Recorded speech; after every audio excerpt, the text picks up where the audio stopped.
बिस्मिल्लाहिर्रहमानिर्रहीम। हज़रत निज़ामुद्दीन औलिया रहमतुल्लाह अलैह अक्सर एक जुमला कहा करते थे कि हमसे तो धोबी का बेटा ही खुश नसीब निकला, हमसे तो इतना भी ना हो सका, फिर गच खा जाते। एक दिन इनके मरीदों ने पूछ लिया कि हज़रत, ये धोबी के बेटे वाला क्या माजरा है? आप रहमतुल्लाह अलैह ने फरमाया, एक धोबी के पास महल से कपड़े धुलने आया करते थे और वो मियाँ बीवी कपड़े धोकर प्रेस करके वापस महल पहुंचा दिया करते थे।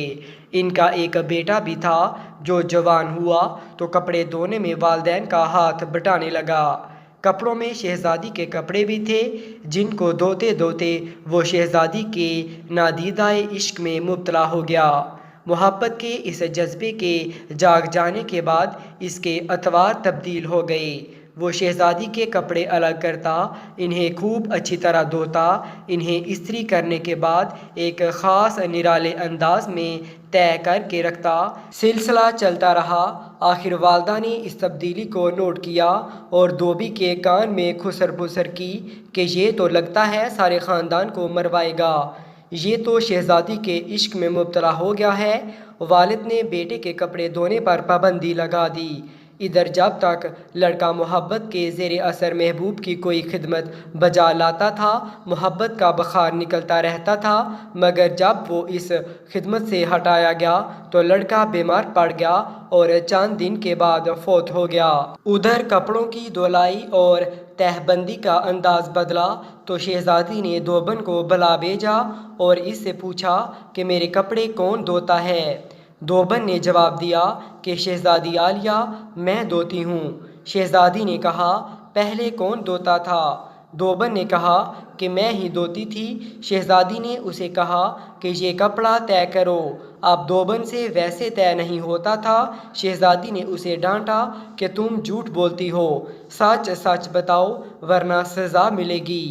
धोबन के सामने कोई रास्ता भी नहीं था, दूसरा कुछ दिल भी गम से भरा पड़ा था। वो ज़ारों कतार रोने लग गई और सारा माजरा शहज़ादी से कह दिया। शहज़ादी ये सब कुछ सुनकर सन्नाटे में आ गई। फिर इसने सवारी तैयार करने का हुक्म दिया और शाही बग्गी में सवार होकर फूलों का टोकरा भर कर लाई और मकतूल मोहब्बत की कब्र पर सारे फूल चढ़ा दिए। ज़िंदगी भर इसका ये मामूल रहा कि वो इस धोबी के बच्चे की बरसी पर इसकी कब्र पर फूल चढ़ाने ज़रूर आती। हज़रत निज़ामुद्दीन औलिया ये बात सुनाने के बाद कहते, अगर एक इंसान से बिन देखे मोहब्बत हो सकती है तो भला अल्लाह से बिन देखे मोहब्बत क्यों नहीं हो सकती।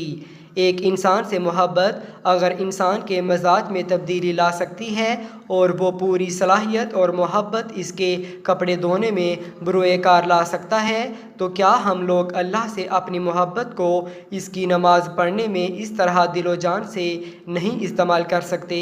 मगर हम बोझ उतारने की कोशिश करते हैं। अगर शहज़ादी मोहब्बत से तयशुदा कपड़ों के अंदाज को पहचान सकती है तो क्या रब्बे करीम भी मोहब्बत से पढ़ी गई नमाज और पीछा छुड़ाने वाली नमाज को समझने से आजिज़ है। हज़रत निज़ामुद्दीन औलिया रहमतुल्लाह अलैह फिर फरमाते हैं, वो धोबी का बच्चा इस वजह से कामयाब है कि इसकी मोहब्बत को कबूल कर लिया गया, जबकि हमारे अंजाम का कोई पता नहीं, कबूल होगी या मुंह पर मार दी जाएगी। अल्लाह जिस तरह ईमान और नमाज रोज़े का मुतालबा करता है, इसी तरह मोहब्बत का तकाजा भी करता है। ये कोई मुस्तहिब नहीं, फ़र्ज़ है, मगर हम गाफिल हैं।